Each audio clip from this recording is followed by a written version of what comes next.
If your blood pressure keeps climbing despite eating well, cutting back on salt, and trying to exercise more, the real problem may be happening while you sleep. Poor sleep can quietly drive blood pressure higher night after night, even when your daytime habits are good. I'm Dr. Mandy Thomas, and today I am walking you through the 3 sleep strategies I teach my clinic patients to help bring blood pressure down naturally, starting tonight. Stay to the end. Every one of these builds on the last, and missing even one leaves real results on the table. Strategy 1. Protect the first 90 minutes after you fall asleep. This is probably the most important concept I have ever shared about sleep and blood pressure. Most people think of sleep as one long, continuous event. It is not. It is a carefully sequenced series of stages, and the first 90 minutes is where everything that matters for your cardiovascular system begins to unfold. During this window, your brain drops into deep, slow-wave sleep, the phase where your body suppresses cortisol, the stress hormone that constricts blood vessels and drives blood pressure up. It is also when your parasympathetic nervous system, the calming branch, takes over and tells your arteries to relax. In a healthy person with quality sleep, blood pressure drops by somewhere between 10 and 20% during the night. Doctors call this nocturnal dipping, and it is not just a nice thing to have. It is biologically essential for protecting your heart, kidneys, and arteries from wear and tear. But when that first 90 minutes is disrupted, nocturnal dipping does not happen. Blood pressure stays elevated throughout the entire night. This is called non-dipping blood pressure, and it is associated with dramatically elevated risks of stroke, heart attack, kidney damage, and accelerated arterial stiffening. I see this pattern constantly in my clinic. Patients come in with daytime readings that are borderline, not alarming, but creeping steadily higher over months and years. When you dig into their history, there is almost always a chronic sleep quality problem hiding underneath. The 4 biggest culprits that disrupt this critical first 90 minutes: alcohol in the evening, late night eating, screens and bright light before bed, and inconsistent bedtimes. Alcohol is the most deceptive. A drink or two feels like it is helping because you fall asleep more easily, but it fragments deep sleep architecture, raises nighttime heart rate, and research shows it can significantly elevate blood pressure the following day. To protect this window, stop alcohol at least 4 hours before sleep, dim lights at least 1 hour before bed, have your last meal at least 3 to 4 hours before sleep, and keep a consistent bedtime every night, including weekends. Strategy 2, sleep position. This one surprises most patients when I bring it up, because we tend to think about blood pressure management in terms of what we eat or what we take, not how we physically orient our bodies. But your sleeping position has a measurable impact on cardiovascular function overnight. For most adults managing high blood pressure, the optimal sleeping position is on your side. The left side in particular tends to be most favorable from a circulation standpoint. Here is why. Side sleeping improves venous return. Blood flows back to the heart more efficiently. It reduces mechanical pressure on the large blood vessels running through your core. It opens your airways more effectively, which improves oxygen levels through the night. And it reduces the activity of the sympathetic nervous system, the fight or flight branch that drives blood pressure up when it is overactive. Sleeping on your back does the opposite. It tends to worsen snoring, can unmask mild obstructive sleep apnea even in people who do not know they have it, and creates conditions where oxygen levels dip repeatedly through the night, triggering small stress responses each time they occur. Here is what most seniors do not realize about those oxygen dips. Most people assume that if they were having breathing problems during sleep, they would wake up and notice. But mild breathing disturbances often do not fully wake you. They just keep your nervous system in a low-grade activated state all night long, cortisol slightly elevated, arteries slightly constricted, blood pressure never getting the reset it needs.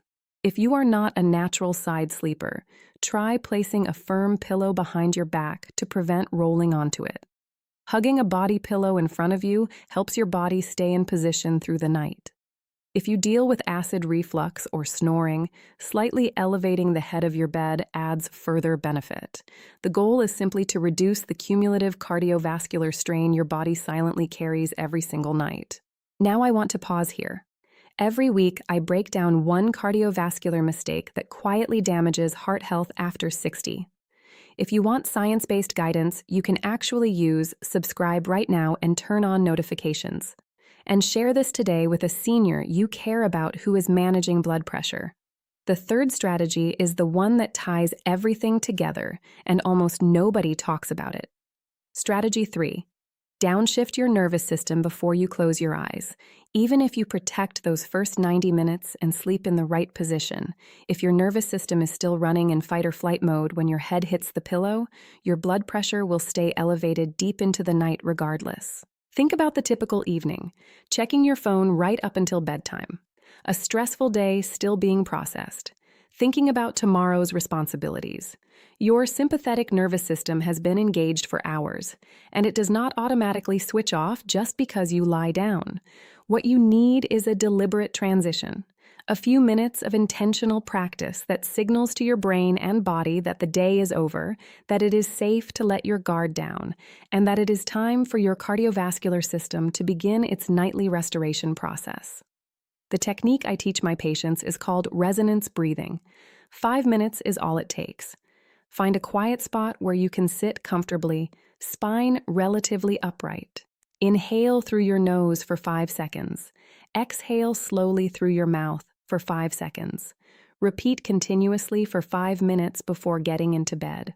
This breathing pattern activates the vagus nerve, the primary nerve of the parasympathetic system. It slows your heart rate, it relaxes your arteries, and it sends a clear neurological signal that your environment is safe and your body can shift out of the defensive state it has been in all day. Clinical research supports this.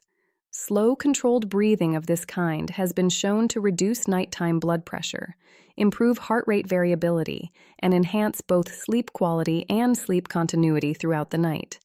Think of it like parking a car before you turn off the engine.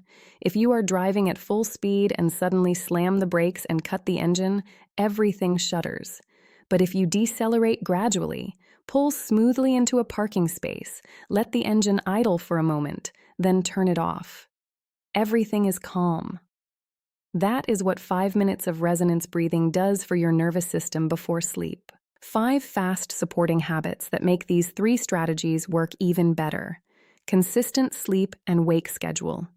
Going to bed and waking within the same 30 to 60-minute window every day, including weekends, directly governs when your body initiates nocturnal dipping and how your cortisol rises and falls.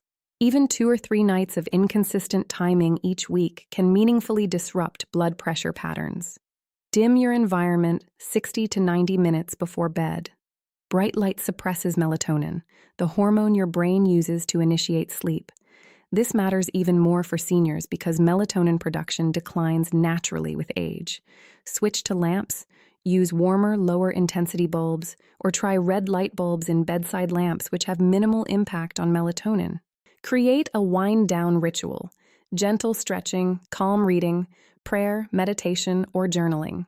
The same calming sequence each evening trains your brain to recognize it as the transition into sleep. Consistency is what makes it work. Reduce screens in the evening. Blue-dominant light from phones and televisions suppresses melatonin and keeps your brain cognitively activated long after you put them down. Target: screens off at least 60 minutes before bed. If that is not realistic, use night mode at minimum. Optimize your sleep environment. A cooler room, around 65 to 68 degrees Fahrenheit, supports deeper sleep. Blackout curtains if light intrudes. A white noise machine or fan to mask the sounds that cause micro-awakenings. Every one of those awakenings, even the ones you do not consciously remember, triggers a small stress response that keeps nocturnal blood pressure elevated. On sleep supplements. The one I recommend most often is magnesium glycinate, the strongest evidence for sleep quality support, with the additional benefit of helping lower blood pressure through vascular relaxation. Start with 240 to 480 milligrams, taken 45 to 60 minutes before bed. It is not a sedative. It helps your muscles and nervous system reach the relaxation state that makes deep sleep more accessible. I occasionally recommend melatonin with one important caveat. It is a hormone, not a nutrient. External use causes your body to reduce its own production over time. Use it only for short periods, 3 to 4 weeks maximum, to reset a disrupted schedule, not as a nightly habit. Keep doses between 1 and 5 milligrams. Higher doses tend to backfire. One thing I need every senior watching this to hear: if you snore loudly on a regular basis, if you have been told you stop breathing during sleep, if you wake with headaches or a dry mouth, or if you feel unrested after what should have been a full night of sleep, please talk to your doctor about a formal sleep study. Sleep apnea is one of the most underdiagnosed drivers of treatment-resistant high blood pressure I encounter in clinical practice. It is highly treatable once identified. Do not guess. Get it evaluated. Here is the most important message of this entire video. Blood pressure is not just a daytime problem. Every night, your body has an opportunity to repair, restore, and reset your cardiovascular system, but only if your sleep allows it to. When sleep is poor, that opportunity disappears, and over months and years, the damage accumulates in ways no pill or supplement can easily undo. The 3 strategies we covered today, protecting the first 90 minutes of sleep, optimizing your sleep position, and deliberately downshifting your nervous system before bed, each address a different mechanism by which poor sleep drives blood pressure higher. Used together consistently, they give your body what it needs to finally let blood pressure come down while you rest. I've put together a free sleep and blood pressure guide, a 1-page printable covering all 3 strategies: the resonance breathing protocol, the 5 supporting habits, and the supplement guidance.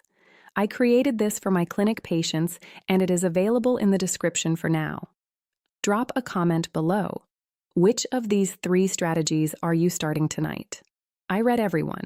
Subscribe if you haven't. Share this with a senior you care about who is managing blood pressure. This may be the piece of the puzzle they have been missing entirely. Next video: the best types of exercise for lowering blood pressure after 60, including one that research shows is more effective than most people expect. I'll see you there. This video is for educational purposes only and does not constitute medical advice. Always consult your healthcare provider before making changes to your blood pressure management plan, medications, or supplement routine.